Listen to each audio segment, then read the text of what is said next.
সবগুলো, সেটি কৃষক কার্ড হোক, সেটি ফ্যামিলি কার্ড হোক, সেটি প্রবাসী কার্ড হোক, সেটি ইমাম মুয়াজ্জেম সাহেবদেরকে যে সম্মানী দেওয়া হচ্ছে সেটির কার্ড হোক, সবকিছু আমরা ইউনিভার্সাল কার্ড নামে একটি কার্ডের ভিতরেই আমরা সবকিছু নিয়ে আসব।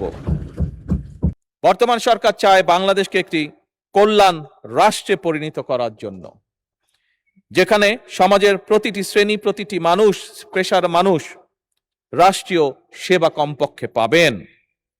এবং এই পরিকল্পনা বাস্তবায়নের জন্যই মাননীয় স্পিকার ইতিমধ্যেই সরকার ফ্যামিলি কার্ড, কৃষক কার্ড, স্পোর্টস কার্ড, ইমাম মুয়াজ্জেম সহ অন্যান্য ধর্মীয় গুরুদের সম্মানী দেওয়ার যে বিষয়টি আমরা উল্লেখ করেছিলাম, প্রতিশ্রুতি দিয়েছিলাম, সেই কাজগুলো মাননীয় স্পিকার আমরা শুরু করেছি।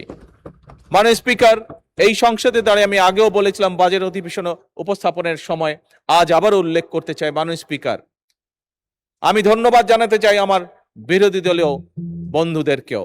গতকাল কি একজন বিরোধী দলীয় সংসদ সদস্য, মাননীয় সংসদ সদস্য দাঁড়িয়ে জিজ্ঞেস করেছেন যে কবে তার এলাকায় ফ্যামিলি কার্ড প্রদান করা হবে। মাননীয় স্পিকার, বিএনপির এই পলিসি বা বিএনপির এই সিদ্ধান্তকে সমর্থন দেওয়ার জন্য আমি মাননীয় বিরোধী দলীয় নেতা সহ সকল বিরোধী দলীয় সংসদ সদস্যকে ধন্যবাদ জানাতে চাই।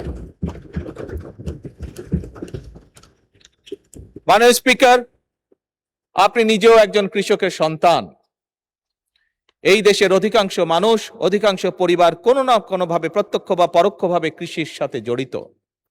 আমার দল, বাংলাদেশ জাতীয়তাবাদী দল, বিগত নির্বাচনের আগে বাংলাদেশের মানুষের কাছে প্রতিশ্রুতি দিয়েছিল যে আমার দল যদি বাংলাদেশের মানুষের সমর্থন নিয়ে আল্লাহর রহমতে সরকার গঠনে সক্ষম হয়, আমরা তাহলে 10,000 টাকা পর্যন্ত যে সকল কৃষকের কৃষি ঋণ ছিল মাননীয় স্পিকার, আমরা সেগুলো পরিশোধ করব।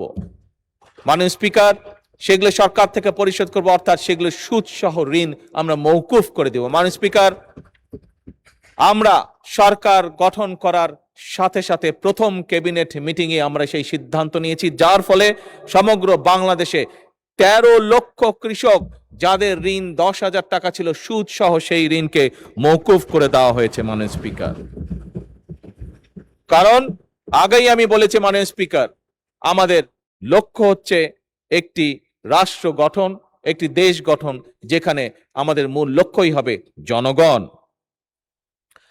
মাননীয় স্পিকার, সরকারের পরিকল্পনা অনুযায়ী নির্ধারিত নির্বাচিত প্রতিটি সেক্টরের মানুষের কাছে আর্থিক সুবিধা সম্মিলিত বিভিন্ন ধরনের যে সকল কার্ডগুলো আছে, আমরা সফলভাবে সেগুলো পৌঁছে দেওয়ার কাজ পর্যায়ক্রমিকভাবে ধীরে ধীরে শুরু করেছি।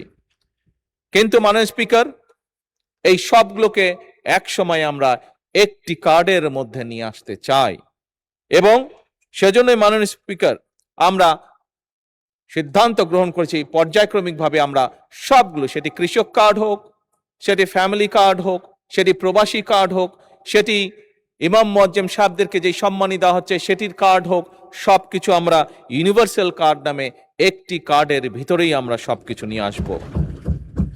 মাননীয় স্পিকার, আগেও বলেছি, আবারও বলছি, একজন নাগরিক হিসাবে, একজন রাজনীতিবিদ, রাজনৈতিক কর্মী হিসাবে, একজন জনগণের নির্বাচিত প্রতিনিধি হিসাবে আমি বিশ্বাস করি, রাষ্ট্র যদি নাগরিকদের দায় মেটাতে ব্যর্থ হয়, তাহলে জনগণ এবং রাষ্ট্র উভয়ই দুর্বল হয়ে পড়বে।